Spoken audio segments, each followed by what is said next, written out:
தமிழக அரசியல்ல புதிய அத்தியாயத்தை தொடங்க நினைச்ச நடிகர் விஜய் அவரு இப்ப தனித்து விடப்பட்டு இருக்காரா? தமிழக வெற்றி கழகத்தோட நிலைமை என்ன அப்படிங்கறத வாங்க பார்க்கலாம். தமிழக அரசியல்ல புதிய அத்தியாயத்தை தொடங்க நினைத்த நடிகர் விஜய் அவரு இப்ப தனித்து விடப்பட்டு இருக்காரு அப்படிங்கிற மாதிரி செய்திகள் வேகமா பரவிட்டு இருக்கு.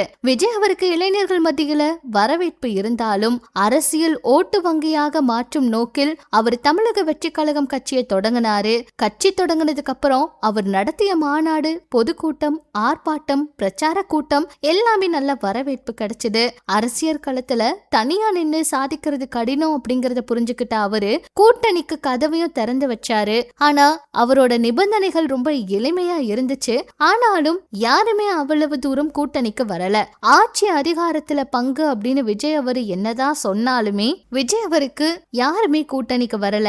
டிடிவி தினகரன் அவரு தாவேகாவுல இணைய போறாருன்னு நினைச்சோம். ஆனா அவரு அதிமுகவுல இணைஞ்சிட்டாரு. கூட்டணி விஷயத்துல எந்த ஒரு முன்னேற்றமும் இல்ல. அரசியல் களத்துக்கு வந்த விஜய் அவர் தனித்து விடப்பட்டாரா அப்படிங்கிற கேள்வியும் இருக்கு. ஏன்னா விஜய் அவர் கூட இப்ப வரைக்குமே யாருமே கூட்டணியில சேரவும் கிடையாது. தமிழக அரசியல் களத்துல தனித்து விடப்பட்டு இருக்காரு அப்படின்னு தான் சொல்லணும். இது தொடர்பா தாவேகா நிர்வாகி அவங்க கிட்ட எல்லாம் நிறைய கேள்விகளை கேட்டிருக்காங்க பிரபலமான பத்திரிகையில.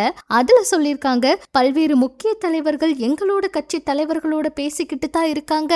தேர்தல் வர்றதுக்கு முன்னாடி என்ன வேணாலும் நடக்கலாம் அப்படிங்கிற மாதிரி சொல்லியிருக்காங்களாம். எது நடக்க போகுதுன்னு பொறுத்திருந்துதான் பார்க்கணும்.